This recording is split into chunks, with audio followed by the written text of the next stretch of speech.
Shalom semuanya. Setiap kita pasti pernah berdoa dengan bahasa yang ya bahasa kita gitu ya.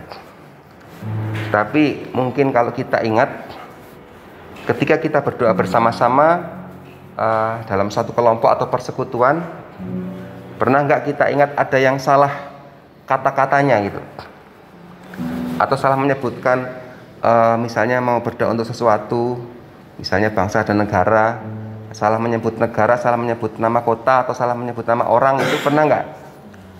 Pernah ya. Dan kita kan memaklumi karena apa? Ya kita kan memang terbatas dalam perkataan, dalam bahasa gitu. Tapi Tuhan kan Maha Tahu, yang saya yakin juga begitu sih. Artinya pasti Tuhan nangkep apa yang tujuan utamanya, yang intinya, yang benar gitu, bukan yang diucapkan gitu ya. Ini ada hal yang dulu pernah muncul tetapi belakangan muncul lagi. Nah, ini kalau misalnya muncul di FYP teman-teman gitu, ya berharap itu menjadi hal yang biasa dan diterima, tapi mungkin bisa jadi menjadi pelajaran juga buat kita, yaitu berdoa dalam nama Yesus atau demi nama Yesus gitu. Jadi ada dua kata yang belakangan muncul lagi itu. Jangan berdoa semua dalam nama Yesus, tapi sebagian harus demi nama Yesus gitu. Ya ini saya lihat ya ada FYP yang lewat, kemudian saya coba simak itu. Ya itu bisa menjadi penting, bisa menjadi nggak penting itu. Artinya begini, kalau itu kemudian dipertentangkan sedemikian dan melupakan esensinya, itu menjadi keliru. Tapi kalau itu digunakan kita sebagai pengetahuan yang oh ini baik, sebaiknya akhirnya begini, nah itu mungkin berguna bagi kita. Jadi kalau kita lihat ya, saya mau bacakan beberapa ayat ya sebagai contoh aja. Dalam Injil Yohanes, disimak aja, mungkin buka juga boleh sih. Dalam Injil Yohanes pasal 16, 22-23, terjemahan baru.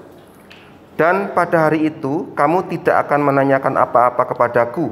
Aku berkata kepadamu, sesungguhnya segala sesuatu yang kamu minta kepada Bapa akan diberikannya kepadamu dalam namaku. Sampai sekarang kamu belum meminta sesuatu pun dalam namaku. Mintalah, maka kamu akan menerima supaya penuhlah sukacitamu. Nah ini dalam namaku Yesus, berarti dalam nama Yesus ya. Kita berdoa dalam nama Yesus. Nah, dalam Markus 9 ayat 38 dan 39 masih terjemahan baru. Kata Yohanes kepada Yesus, "Guru, kami lihat seorang yang bukan pengikut Dia mengusir setan demi namamu, lalu kami cegah orang itu karena ia bukan pengikut kita." Tetapi kata Yesus, "Jangan kamu cegah dia, sebab tidak seorang pun yang telah mengadakan mujizat demi namaku dapat seketika itu juga mengumpat aku." Di ayat yang di Markus ini berdoa mengusir setan, tekanannya di situ ya, demi nama Yesus, bukan dalam nama Yesus.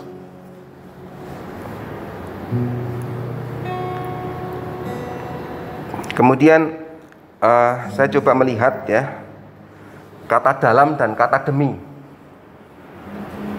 Dalam ya, kata dalam bahasa Yunani itu en, artinya di atau dalam, digunakan untuk menunjukkan lokasi atau tempat di dalam suatu hal. Contoh, ento oiko, artinya di dalam rumah. Nah kemudian kata demi dalam bahasa Yunani itu dia dalam bahasa Yunani, bukan dia Indonesia ya. Dia artinya melalui atau demi, digunakan untuk menyatakan alasan atau tujuan di balik suatu tindakan. Contohnya, dia ten pistin, berarti melalui iman. Demi nama Yesus, melalui nama Yesus, begitu. Jadi persamaan keduanya adalah itu sama-sama preposisi atau kata depan dalam bahasa Yunani yang dapat digunakan untuk menyatakan hubungan dengan suatu objek atau tujuan. Namun mereka memiliki nuansa yang berbeda di mana N atau di dalam itu lebih terkait dengan lokasi atau tempat, sementara dia lebih terkait dengan alasan atau tujuan di balik suatu tindakan. Itu berkaitan dengan bahasa ya. Tapi kalau kita lihat bahasa kita, bahasa Indonesia itu punya pengertian yang kadang rancu, kadang sama gitu ya. Sebenarnya berbeda tapi sama. Saya mau coba ambil contoh lagi di dalam Kisah Para Rasul. Ini terjemahan baru dulu ya. Kalau menurut terjemahan baru mungkin ini aja satu ayat ya. Kisah Para Rasul 3 ayat 6. Tetapi Petrus berkata, emas dan perak tidak ada padaku, tetapi apa yang kupunyai kuberikan kepadamu. Demi nama Yesus Kristus orang Nazaret itu berjalanlah. Di terjemahan baru ditulis demi nama Yesus Kristus. Tapi coba kita lihat kalau di Indonesia Modern Bible atau IMB ayat 6 juga. Petrus berkata, emas dan perak tidak ada padaku, tetapi apa yang aku miliki, inilah yang aku berikan kepadamu. Dalam nama Yesus orang Nazaret itu, bangkit dan berjalanlah. Jadi kata yang sama, N dan dia, itu nggak ada perbedaannya kalau kita lihat di penerjemahan ini gitu ya. Tapi kita mungkin perlu sedikit melihat ke dalam, bahwa ketika Yesus memerintahkan atau mengajarkan, mintalah dalam namaku. Nah, itu hampir setiap kali kita berdoa seperti itu kan ya. Bahkan dalam pengusiran setan pun kita sering kali mengatakan atau memakai kata dalam nama Yesus. Betul nggak teman-teman ya? Itu juga yang kami lakukan. Tetapi ada dampaknya juga, yang saya mungkin akan nggak tahu ini keberapa kali itu ya. Dulu kami waktu tim di Lampung itu pengusiran setan, yang menguasai satu teman kami atau anak didik kami, anak asuh kami, bimbingan kami, itu teman-teman yang ya, Pak John Konyenyi, Pak Elia, Bu Miriam udah nggak di pusat lagi. Itu kami satu tim waktu itu ya. Kita berdoa dari pagi hingga siang itu, dan seingat saya semua pakai bahasa dalam nama Yesus, bukan demi nama Yesus untuk mengusir setan. Tapi dampaknya berhasil gitu ya. Padahal kalau melihat dari apa yang kita simak sebentar ini tadi, itu mestinya demi nama Yesus ya. Karena kalau dalam nama Yesus itu diartikan kita berdoa dalam nama Yesus, artinya kita berdoa meminta sesuatu itu yang sesuai dengan kehendaknya, selalu sesuai dengan kehendaknya ya, kehendak Tuhan kan di dalam nama Dia.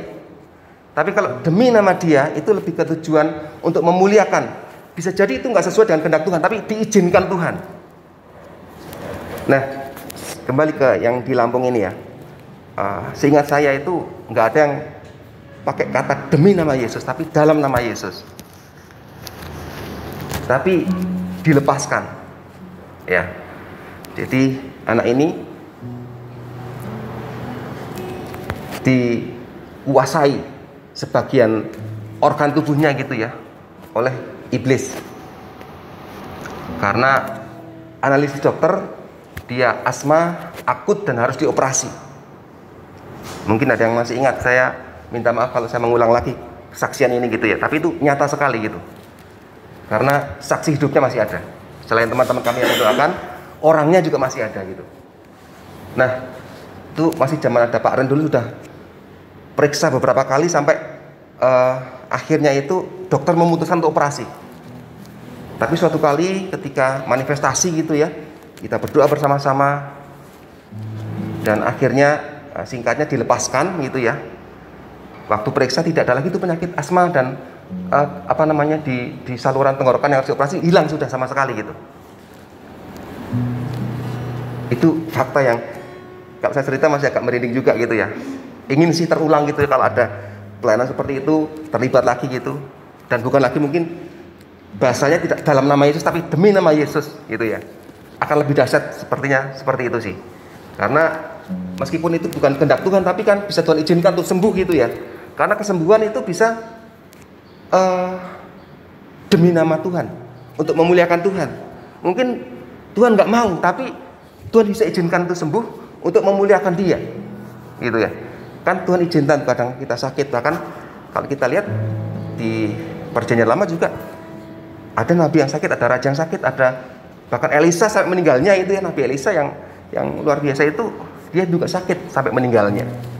Nah kembali yang dalam nama Yesus tadi itu, ya. Kemudian dia sembuh, dia sempat sekolah perawat di Jakarta gitu ya, kemudian masuk teologia, dan kita semua pasti tahu, pernah kenal, pernah ketemu, namanya Pak Suwarno Asmoro, ya. Puji Tuhan.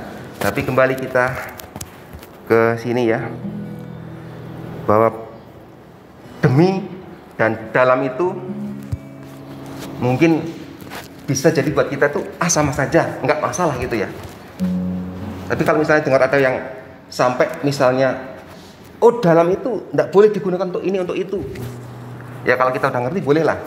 Tapi kalau sampai tingkatnya ke menghakimi, itu saya kira nggak benar gitu ya. Itu yang saya katakan, bahwa itu bisa jadi nggak masalah, bisa jadi masalah gitu.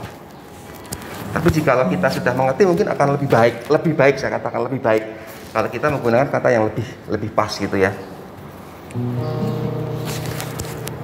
Baik, itu yang saya bisa bagikan. Jadi semoga bermanfaat. Mari kita berdoa. Tuhan, terima kasih untuk sedikit renungan kami pagi hari ini. Ya Roh Kudus yang menolong kami, diberi pengertian, pemahaman lebih dalam akan kebenaran firman Tuhan. Dan kami juga belajar tentang penggunaan kata-kata, penggunaan bahasa yang lebih baik lagi. Kami juga boleh memahami lebih luas lagi akan apa yang mungkin diucapkan salah dalam kata-kata doa kami, karena kami tahu bahwa Engkau Maha Tahu Tuhan. Terima kasih Bapa, kami menyerahkan dalam tangan-Mu dan kami mau berdoa bersama-sama seperti yang Tuhan ajarkan kepada kami untuk berdoa. Bapa kami yang di surga, dikuduskanlah nama-Mu, datanglah kerajaan-Mu, jadilah kehendak-Mu di bumi seperti di surga. Berikanlah kami pada hari ini makanan kami yang secukupnya, dan ampunilah kami akan kesalahan kami, seperti kami juga mengampuni orang yang bersalah kepada kami. Dan janganlah membawa kami ke dalam pencobaan, tetapi lepaskanlah kami daripada yang jahat. Karena Engkau-lah yang punya kerajaan dan kuasa dan kemuliaan sampai selama-lamanya. Amin.